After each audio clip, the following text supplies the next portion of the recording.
Ada pendapat masyarakat, jika mengubur mayit tidak disertai tahlilan, maka dianggap seperti mengubur kucing. Mohon pencerahannya Ustadz. Untuk orang yang sudah meninggal dunia, kewajibannya sudah jelas. Satu,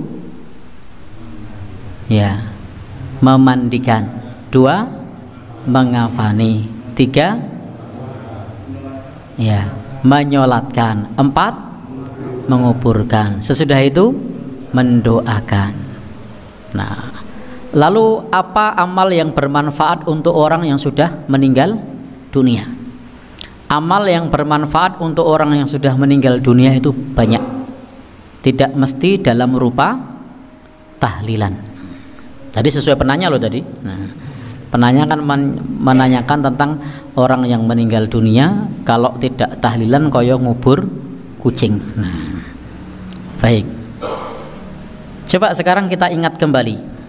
Di zaman Nabi itu ketika beliau berada di Madinah, kurang lebih 9 atau 10 tahun, terjadi 52 kali peperangan, kurang lebih 27 kali peperangan itu dipimpin oleh Nabi. Baik, kalau 9 tahun perangnya 52 kali, berarti rata-rata setahun perang berapa kali? 5 kali atau 6 kali? Ya, berarti rata-rata hampir tiap 2 atau 3 bulan terjadi perang. Dan ketika perang itu ada korban jiwa apa tidak? Ada korban jiwa. Bayangkan kalau saat itu para sahabat tahlilan. Nah, maka akan repot. Maka akan kita temukan hadis Nabi itu mayoritas hadisnya tentang tahlilan. Kenapa? Karena ada yang meninggal pas perang Uhud, ada yang meninggal pas perang Badar, ada yang meninggal pas perang Hunain, ada yang meninggal pas perang Ahzab, ada yang meninggal pas misalnya pas perang-perang yang lain. Perang Ahzab ada yang meninggal enggak? Ada yang meninggal pas perang-perang yang lainnya. Itu bisa ono sik pas nemoni 3 dinane, ono pas nemoni 7 dinane, ada yang nemoni berapa? 100 harinya, 1000 setahun, 2 tahun. Maka salah satu kesibukan sahabat dan daftar hadis yang paling banyak pasti masalah tahlilan, karena korban yang meninggal banyak. Bahkan hampir tiap 2 atau 3 bulan terjadi perang. Maka itu iso nemoni warna-warna dompyok itu tiap bulan pasti ada hajatan itu. Nah, bisa berapa kira-kira hajatannya? Sekali perang yang meninggal berapa? Ya, bisa puluhan. Maka kesibukan para sahabat tentu saja saat itu adalah, andai ada syariat tahlilan, kesibukan para sahabat adalah tahlilan. Tapi ternyata ada enggak riwayatnya? Satu saja? Tidak ada. Padahal peperangan hampir kurang lebih 52 kali selama 9 tahun.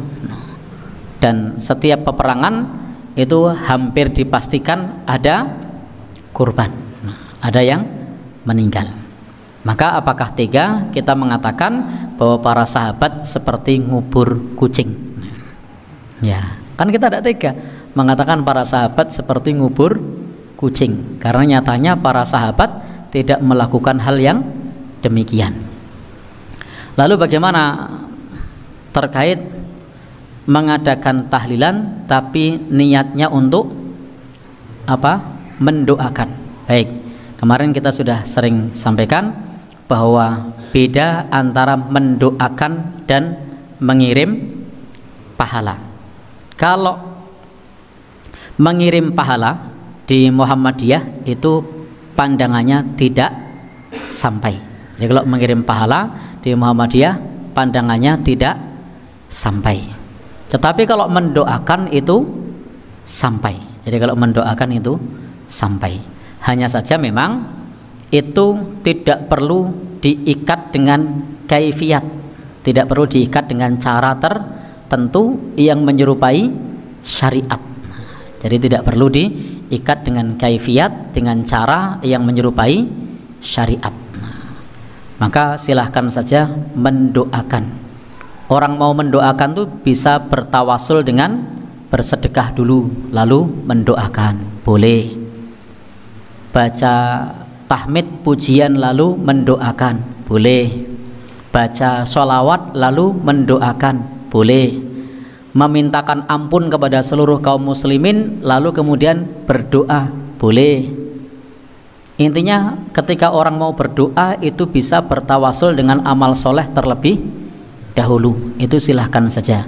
Tentu saja tadi tidak diikat dengan kaifiat tertentu karena bisa menyerupai syariat, seolah-olah itu bagian dari tuntunan agama. Seolah-olah nek ndongak kayak gitu harus 7 hari, seolah-olah harus 40. Nah, apalagi kalau dengan format sodakoh yang pas orang duwe harus ngasih sodakoh. Padahal sodakoh itu pada saat lapang.